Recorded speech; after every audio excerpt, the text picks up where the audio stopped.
and in which there was famine. At the same time, that same place he received 100-fold. And the Lord blessed him. Verse 13, the Bible says, and the man waxed great and went forward and grew until he became very great. In fact, from there we can see that when it comes to greatness, there is a growth with respect to it. You may be born with greatness, or we're born with greatness, but when you keep doing what you are meant to do consistently, what happened? Greatness what? Increases. The Bible says, and the man waxed great. Oh, I love the word wax. That means became or become. They said you wax in strength. You wax strong, became great. That means what you are doing today that looks very little, when you consistently do it, you will surely become great. That is the secret. Greatness starts with a seed. And when that seed is watered and is actually germinated, listen, ladies and gentlemen, it becomes great.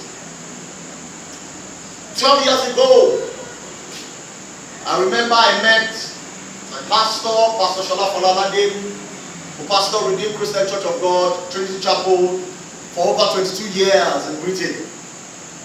And I remember I went for a conference in Ilorin, at Tanke Road, and I saw him there. And after the meeting, there were books. They brought books. And I remember I sat beside one of the books in which he wrote. He was autographing it for everybody that came. And I remember I walked toward to him. I remember my wife, then my fiancé, then we walked up together. And I remember one of the books I saw there was 21 Ways of Minding Your Business. If I still have that book today. And I believe the book was talking about business. But the book wasn't talking about business. But he picked it from Luke chapter 4, when the parents of Jesus Christ was looking for him. And he said unto them, I'm gone about to do my father's business. And listen, ladies and gentlemen, I remember, and he wrote on that book. Everybody was buying the book, but he said, apparently I'm not going to buy the book. He said, I'm going to give you this. And I remember he gave us 2 books on that day. I remember that one, and another one in which he gave me. Listen, any time in which you meet a mentor, he may not give you money, but you know what he will give you books. That man has given me many, many books. I remember he was around when he was in Lagos, and I learned he wrote another book. He came to dedicate another book, so I went there.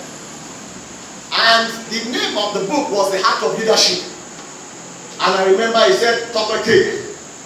And you know what? Every book he ever gave me, always autograph it. And I remember what he wrote in that book that he gave me that day in Ilorin 12 years ago. And this is what he said. He said, Topper, there is seed of greatness in you. Mind your business. And then I was just a young chap, a young man. I didn't know my right from my left. I knew the call of God was there, but I don't know the extent in which it was. And he wrote that. And any time in which I opened that book in the library, I still see that book. And he said, the seed of greatness is in you. He said, mind your business. I hope you're okay. That greatness is deposited in us as a seed. As we're all seated here, you're on the system, you're on the keyboard, you're on the drums, you're behind the mic. There's a seed of greatness that's on the inside of you. And listen, ladies and gentlemen, that seed will grow. That seed will wax great, and it becomes mighty. Are you following me? And listen, ladies and gentlemen, the Bible talks about Isaac. He said, and the man wax great. For him to wax great, there was a seed of greatness on the inside. And ladies and gentlemen, last week, I started by saying this. The Bible makes us to understand in the book of Genesis chapter 1. The Bible says, and God gave unto man dominion.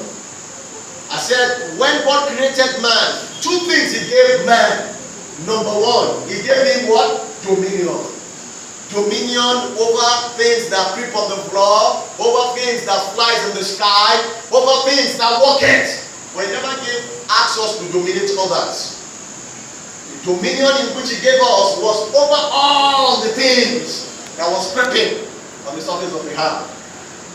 The second thing that God gave man after he created him, and he gave him what? Dominion, is what I call seed. So God gave man seed. Oh, listen, ladies and gentlemen. I said, when God gave man seed, that means that it describes or it looks at us as a farmer.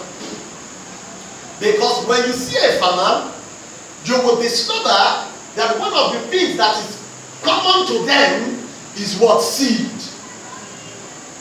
If you see a farmer that does not have a seed, there is no a farmer indeed. That's why the Bible says in the book of Mark chapter 4, the Bible says, and the sower, that means the farmer went about and sowed seeds. The Bible describes you and I also as Christians, as believers in 2 Timothy chapter number 2. Apostle Paul was writing to his protege. And what he told him was this. He described him in three ways. He said, number one, an husbandman. He said, an husbandman will be the first to partake out of the fruit. His labor. So he described us as what? As farmers. And listen, ladies and gentlemen, there is nobody that's on the planet Earth that doesn't have a seed. You have a seed. Many times the issue of seed has been bastardized. Because we have been only taught that the only seed that we have is the seed of money. But listen, ladies and gentlemen, apart from money, there are other seeds that God gave you. Let me take a little detail a little bit. For instance, as a man, you have, if you don't plant a seed in a woman, there is no way in which a child can be born. Are you following me? If you don't plant a seed in a woman, there's no way the child can be born. In fact, ladies and gentlemen, I was checking the word, the meaning of seed in Greek. It's from the word spora, which means sperm. Are you following me? Are you following me? Can a woman get pregnant without a sperm? No. So God gave every man seed. God gave every man seed. You and I, we have what? Seed. He said, and I will give you half-bearing seed. So there's seed to everyone. And listen, ladies and gentlemen, that's why whatever in which you do, either by action, either by default, is a seed. Are you following me? Listen, ladies and gentlemen, I always said, whatever in which, where you are today, is as a result of the seed you have sown in time past. Where I will be tomorrow is as a result of the seed I am sowing now. Listen, ladies and gentlemen, I have served people. I mean, served them as if there's no any other thing. But when I was doing it, I didn't know it was a seed.